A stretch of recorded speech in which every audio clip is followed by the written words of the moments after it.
Selamat bertemu lagi rekan-rekan mahasiswa Politeknik Kusturian. Kali ini kita akan mata kuliah kebijakan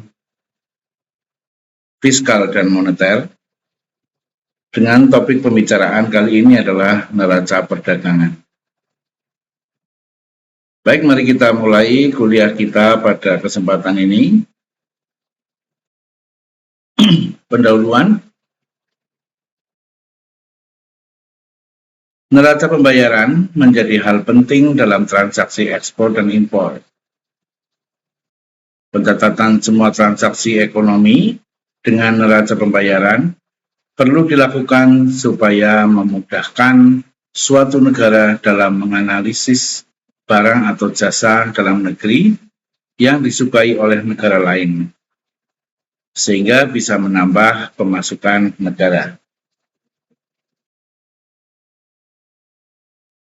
Biasanya, Bank Indonesia mengumumkan neraca pembayaran secara periodik, misalnya bulanan atau kuartalan.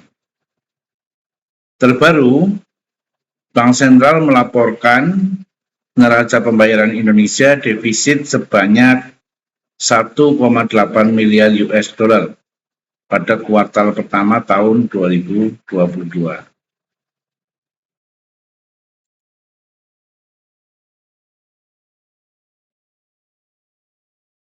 Jumlah tersebut membengkak dibandingkan kuartal sebelumnya, yaitu sebesar 0,8 miliar US dollar. Hal ini terutama terjadi karena transaksi modal dan finansial yang defisit sebesar 1,7 miliar US dollar. Meski neraca transaksi berjalan kembali surplus sebesar 0,2 miliar US dollar. Lalu, apa itu neraca pembayaran? Apa saja jenis neraca pembayaran?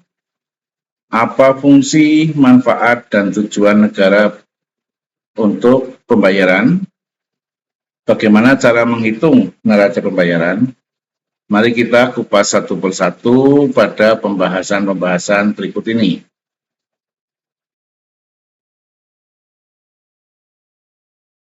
Pengertian neraca pembayaran. Neraca pembayaran atau Balance of Payment (BOP) adalah catatan yang dilakukan secara sistematik atas keseluruhan transaksi ekonomi oleh suatu negara dengan negara lain. Komponennya berupa perdagangan barang dan jasa, transfer keuangan, dan moneter antara penduduk Indonesia dan penduduk luar negeri selama satu periode tertentu. Sedangkan dalam Kamus Besar Bahasa Indonesia atau KBBI, neraca pembayaran berarti perbandingan penerimaan uang antara dua negara, ya, tentunya dalam perdagangan dunia, ya. Daftar perkiraan yang terperinci tentang transaksi perdagangan yang diselenggarakan oleh negara dalam jangka waktu tertentu. Itu pengertian menurut Kamus Besar Bahasa Indonesia.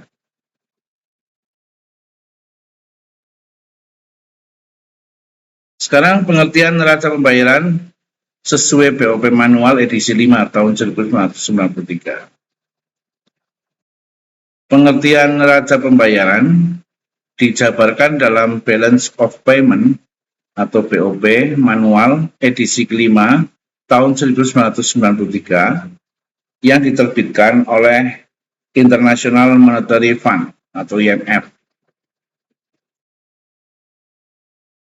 Pengertian neraca pembayaran berdasarkan BOP manual adalah suatu catatan tentang seluruh transaksi ekonomi yang disusun secara sistematis, meliputi perdagangan barang jasa, transfer keuangan, dan moneter antara penduduk suatu negara dan penduduk luar negeri untuk suatu periode tertentu. Ini hampir sama dengan KBBI, ya. Yang kedua, Pengertian neraca pembayaran menurut Nopirin dalam bukunya tahun 1996. Pengertian neraca pembayaran juga dijabarkan oleh Nopirin dalam buku Ekonomi Moneter tahun 96. Nopirin menyebutkan bahwa neraca pembayaran adalah catatan yang sistematik tentang transaksi ekonomi internasional antara penduduk negara itu dengan penduduk negara lain. Ini juga senafas dengan pemahaman KBBI dan juga dari IMF.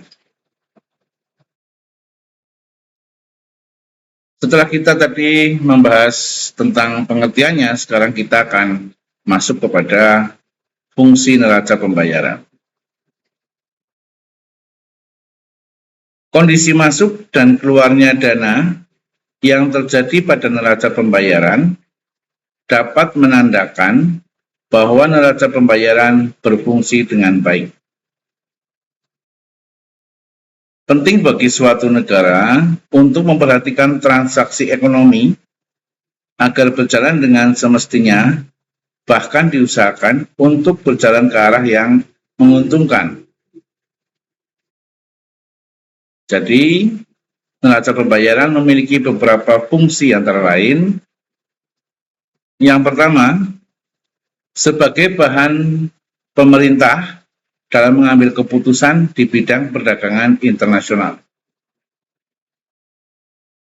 Tentunya dengan laporan neraca pembayaran ini, pemerintah akan mengetahui posisinya, apakah posisinya dalam posisi short atau long, atau posisi kita minus, atau posisi kita surplus. Nah, dari situ nanti bisa diambil kebijakan oleh pemerintah. Fungsi kedua, sebagai bahan pemerintah dalam membuat keputusan atau kebijakan moneter yang dilaksanakan oleh suatu negara. Tentunya neraca pembayaran ini akan berpengaruh kepada kondisi makroekonomi dalam negeri, dan nanti pengaruhnya dalam jangka pendek maupun jangka panjang akan dianalisa oleh Bank Indonesia dan juga Kementerian Keuangan untuk memberikan masukan atau notifikasi kepada pemerintah dalam hal mengambil kebijakan moneter. Fungsi yang ketiga adalah sebagai alat untuk mengukur atau menilai keadaan ekonomi yang berhubungan dengan transaksi ekonomi internasional dari suatu negara. Yang keempat, sebagai data-data keuangan internasional. Karena kita juga harus menyampaikan rilis transaksi perdagangan antar negara kepada lembaga-lembaga internasional yang kita ikuti.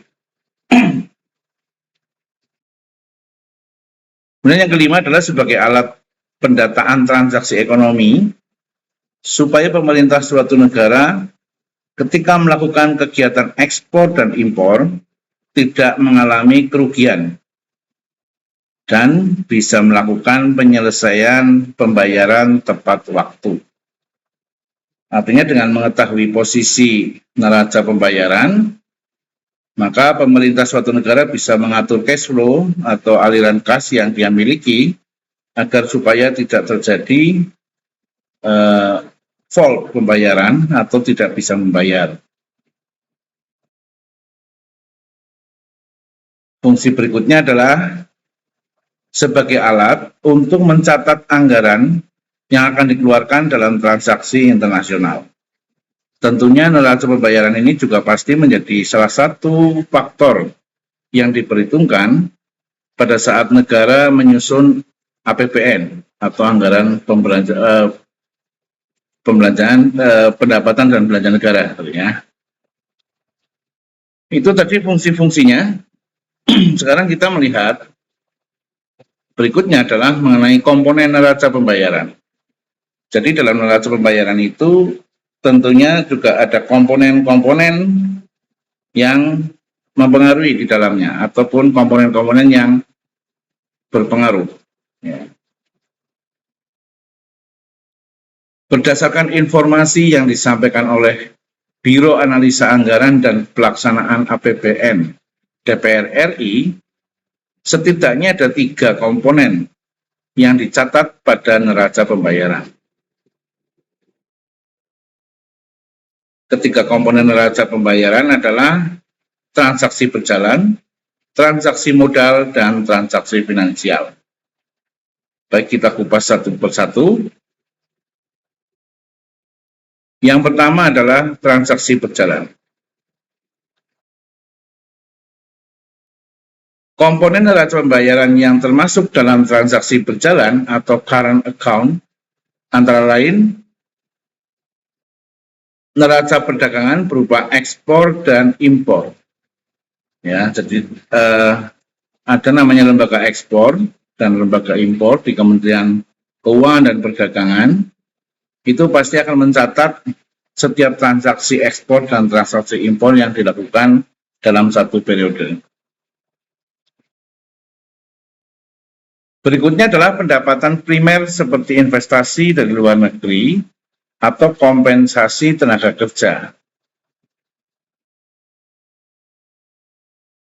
Ya, jadi kompensasi tenaga kerja ini adalah biasanya kalau antar negara terjadi kesepakatan ya untuk mengirimkan tenaga kerjanya ke luar negeri, biasanya ada kompensasi dari negara tersebut yang diberikan kepada pemerintah pengirim tenaga kerja.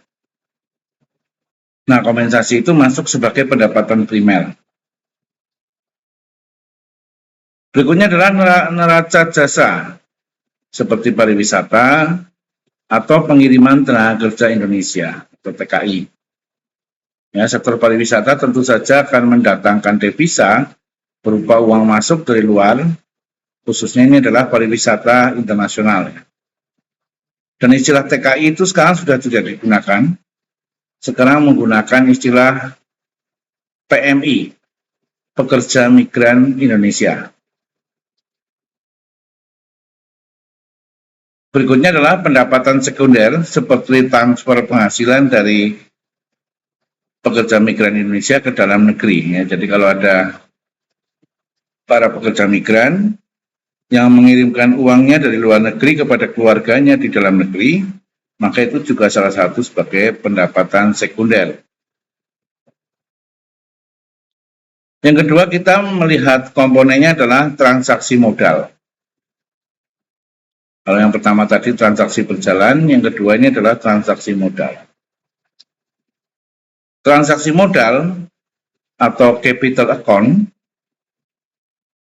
adalah komponen neraca pembayaran yang mencatat transaksi penerimaan modal antar dua negara.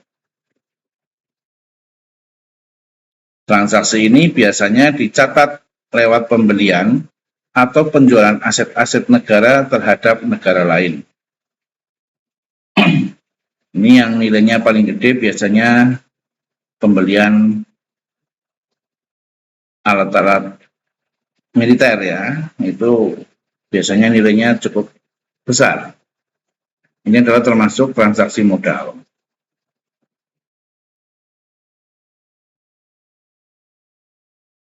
Kemudian komponen yang ketiga adalah transaksi finansial. Transaksi finansial atau financial account adalah komponen neraca pembayaran berupa catatan transaksi investasi langsung atau direct investment. Umumnya, investasi langsung ini diberikan lewat pihak swasta asing, berupa investasi portfolio atau investasi lainnya. Ya, biasanya seperti di Indonesia, misalnya ada namanya Bursa Efek Jakarta, ya, atau pasar modal. Di situ saham diperjualbelikan, di mana pembelinya tidak selalu orang Indonesia. Sering juga para investor asing yang ikut membeli saham-saham perusahaan di Indonesia. Maka apabila ada investor asing yang membeli modal ke Indonesia di Bursa Efek Jakarta, itu masuk ke catatan atau komponen transaksi finansial. Setelah kita mengetahui komponennya, mari kita kupas lebih lanjut mengenai jenis-jenis neraca pembayaran. Pada dasarnya, neraca pembayaran terdiri dari debit dan kredit. Ya, ini seperti sama halnya dengan akuntansi secara umum. Kredit berfungsi untuk mencatat semua transaksi yang menghasilkan devisa atau memberikan tagihan terhadap luar negeri. Sedangkan debit berfungsi untuk mencatat semua transaksi yang berkaitan dengan pengurangan jumlah devisa. Karena pengurangan jumlah devisa yang ada pada debit diperoleh dari pembayaran atau yang memunculkan utang terhadap luar negeri.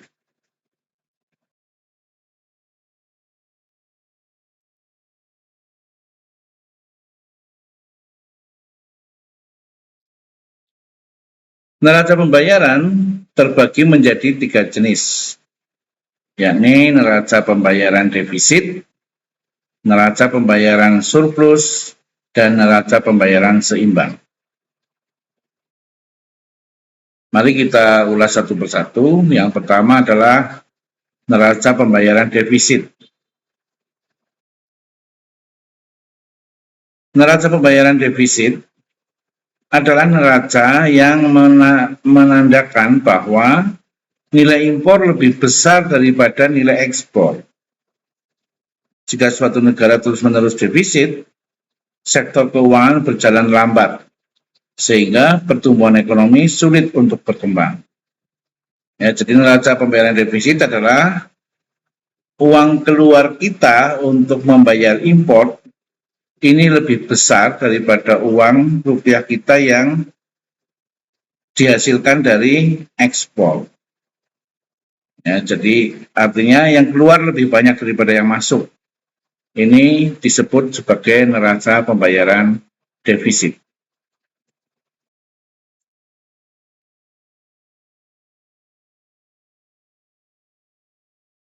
Membatasi komoditas impor dan meningkatkan komoditas ekspor merupakan salah satu atau salah dua ya cara yang dapat digunakan untuk mengatasi permasalahan defisit pada suatu negara.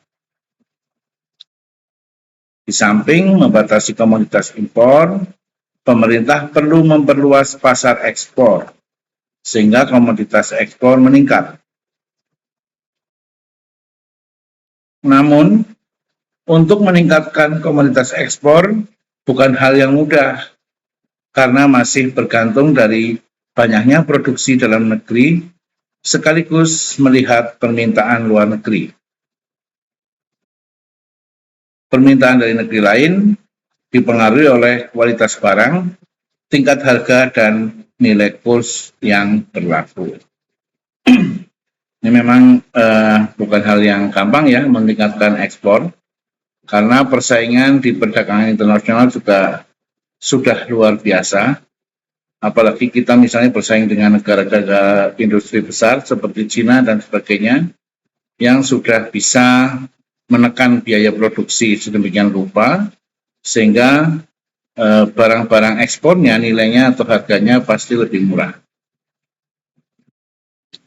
Adapun cara-cara yang dapat dilakukan untuk meningkatkan komoditas ekspor, yakni melakukan diversifikasi ekspor, subsidi dan premi ekspor, devaluasi, pengendalian harga dalam negeri, dan perjanjian internasional. Diversifikasi ekspor ini artinya ekspornya kita perluas komoditas-komoditas yang bisa kita ekspor. Tidak hanya bahan mentah mungkin, tetapi dikembangkan lagi, didiversifikasikan lagi menjadi barang setengah jadi ataupun menjadi barang jadi, sehingga nilainya lebih mahal. Kemudian subsidi dan premi ekspor, artinya subsidi di sini adalah biasanya terkait dengan subsidi pajak dan premi. Ya. Premi itu adalah biaya-biaya penjaminan ketika kita melakukan transaksi ekspor. Devaluasi adalah menurunkan nilai tukar rupiah. Ini menjadi agak sulit. Meskipun dengan menurunkan nilai tukar rupiah, mengakibatkan seakan-akan barang kita menjadi murah, sehingga para eksportir bisa dengan leluasa bisa bersaing harga di pasar internasional.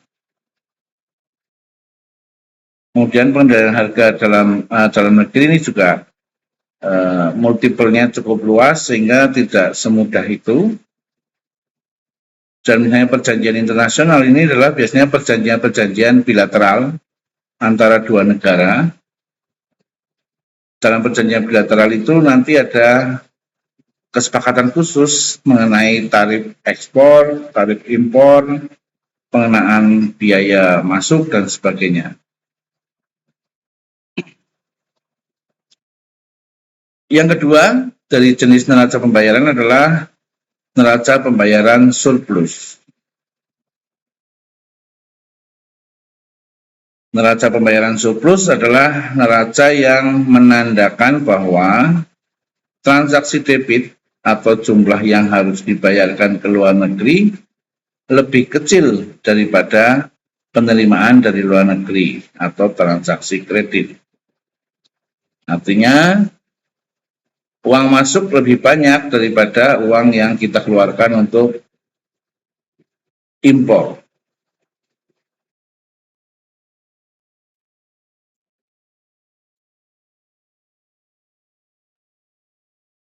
Secara sederhana, neraca pembayaran surplus dapat diartikan seperti jumlah pemasukan lebih besar daripada jumlah pengeluaran yang dilakukan oleh suatu negara. Seperti tadi saya sampaikan. Surplus yang terjadi pada neraca pembayaran menandakan bahwa negara tersebut mempunyai cadangan devisa dan dana yang lebih. Dengan kata lain, dana yang ada pada neraca pembayaran surplus bisa digunakan untuk melakukan pembangunan secara nasional pada suatu negara. Artinya apabila terjadi neraca pembayaran surplus, berarti kita punya cadangan devisa atau cadangan uang dari hasil perdagangan internasional. Dan itu bisa dipakai sebagai modal untuk pembangunan di dalam negeri.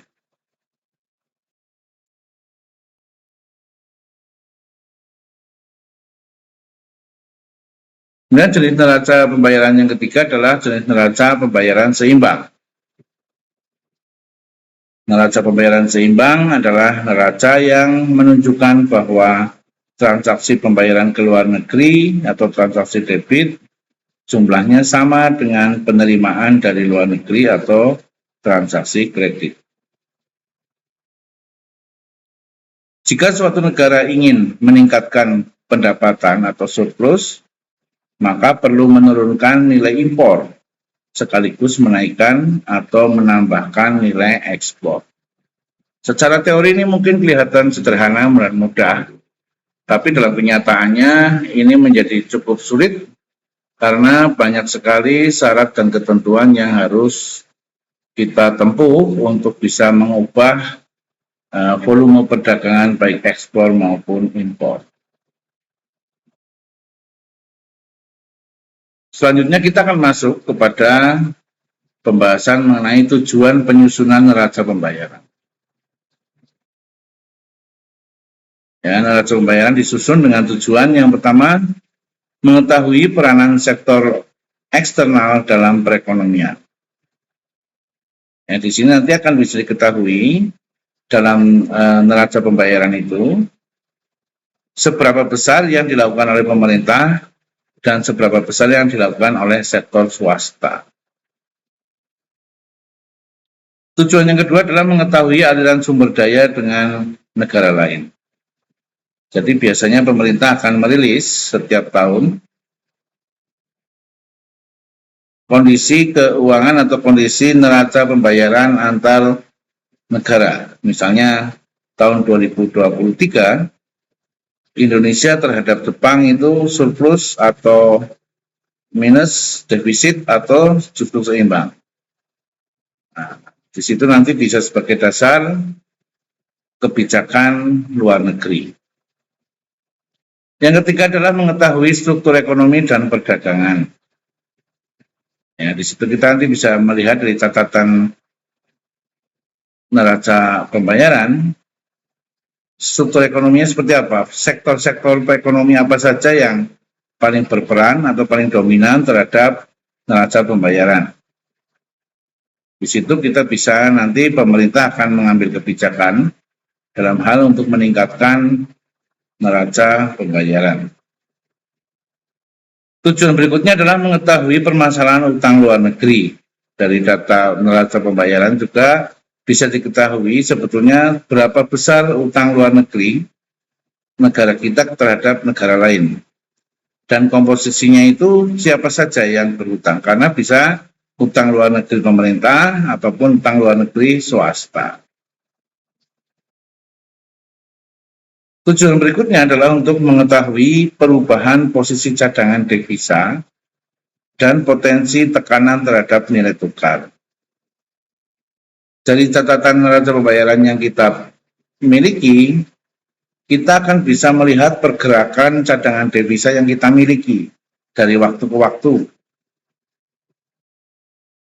Tentunya apabila devisa semakin tipis atau semakin menipis, itu akan sangat berbahaya terhadap posisi tawar kita di luar negeri. Nanti akan berpengaruh menekan terhadap nilai tukar atau valuta exchange, ya. Tujuan berikutnya adalah sebagai sumber data dan informasi dalam menyusun devisa. Nah, ini juga nanti akan terkait sebagai asumsi-asumsi dalam APBN untuk tahun-tahun berikutnya. Dan tujuan penyusunan berikutnya adalah sebagai sumber data penyusunan statistik neraca nasional atau disebut dengan national account. Ya, kita juga dengan catatan neraca pembayaran tadi yang kita miliki, kita bisa memakai itu sebagai sumber data untuk menyusun data-data statistik pergerakan neraca nasional.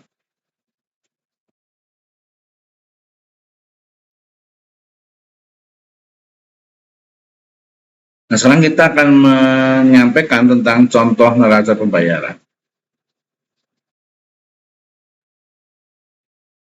Contoh neraca pembayaran bisa dilihat lewat laporan neraca pembayaran Indonesia atau NPI yang dirilis oleh pemerintah setiap periode tertentu. Jadi secara berkala pemerintah akan menyampaikan laporan neraca pembayaran Indonesia untuk diketahui oleh publik. Ya, ini sangat penting, terutama sektor-sektor swasta yang sangat terkait erat dengan hubungan internasional. Sebagai contoh, berdasarkan laporan NPI triwulan terbaru dirilis Bank Indonesia pada bulan Mei 2023, ini saya datanya mengambil tahun kemarin. Berdasarkan laporan tersebut, Indonesia mengalami surplus berkat peningkatan transaksi modal dan finansial, ekspor non-migas, dan jasa pariwisata.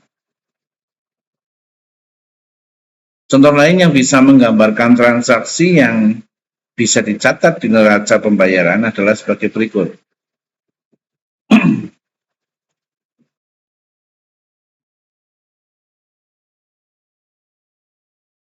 Ini adalah contoh-contoh dari catatan yang ada di NPI. Sebanyak 240 turis asing datang ke negara A pada Juli dan menukar uang sebesar $200.000 Amerika ke salah satu bank milik negara A. Ini menjadi contoh transaksi neraca pembayaran. Contoh yang lain, pada bulan Agustus, pemerintah negara B memberikan bantuan vaksin kepada negara C senilai $30 juta di luar biaya pengiriman dan asuransi yang ditanggung oleh negara C. Ini juga sebagai contoh transaksi neraca pembayaran. Yang ketiga atau C, pemerintah negara A menarik pinjaman luar negeri senilai 750 juta US dollar untuk sektor pertahanan. Ya, ini biasanya untuk pembelian alat-alat keamanan, ya, senjata-senjata, alat-alat perang, dan lain-lain. Contoh berikutnya adalah perusahaan asing negara B membeli produk saham perbankan dari negara A senilai 50 juta US dollar. Ini juga contoh yang tadi disebut dengan transaksi modal, ya, atau transaksi finansial. Negara A mengekspor produk migas ke negara B senilai 100 juta US dollar. Ini adalah contoh-contohnya. Masih ada lagi contoh yang lain, yaitu pada bulan Januari, 18 tenaga kerja negara A yang bekerja di negara B mengirimkan sejumlah uang lewat bank negara A senilai total 5.000 US dollar. Ini tadi seperti di dalam penjelasan sebelumnya, bahwa para pekerja migran Indonesia yang ada di luar negeri apabila mengirimkan uang kepada saudaranya di dalam negeri, ini juga termasuk transaksi neraca pembayaran. Contoh yang G adalah pemerintah negara C memutuskan untuk mengimpor nikel dari negara B untuk memproduksi peralatan baja dengan nilai 2 juta US dollar.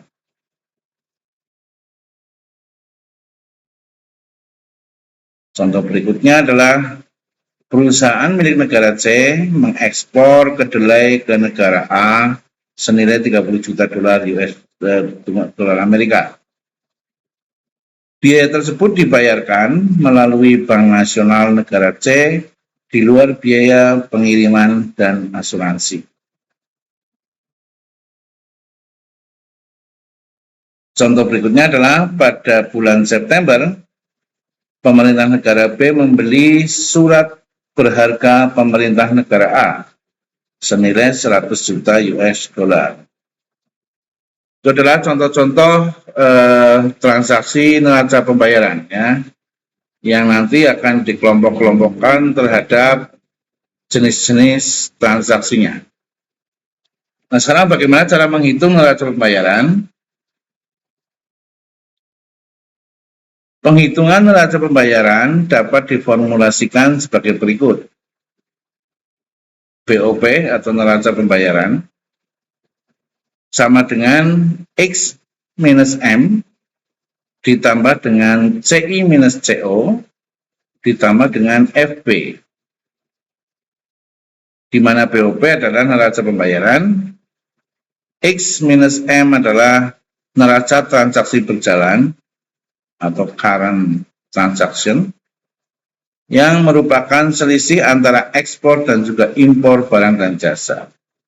Jadi selisih ekspor dikurangi dengan impor, ya, itu juga sebagai komponen penghitung neraca pembayaran. Kemudian CI minus CO adalah neraca transaksi modal yang merupakan selisih antara capital inflow atau CI dan capital outflow atau CO. Dan FP adalah neraca cadangan resmi dari negara. Dan ini selalu diumumkan di dalam laporan APBN setiap tahun. Mungkin teman-teman nanti bisa mencoba menghitung angka-angka tadi dari contoh-contoh transaksi yang tadi, ya. Coba dihitung nilai-nilainya untuk mengetahui neraca pembayaran saat ini.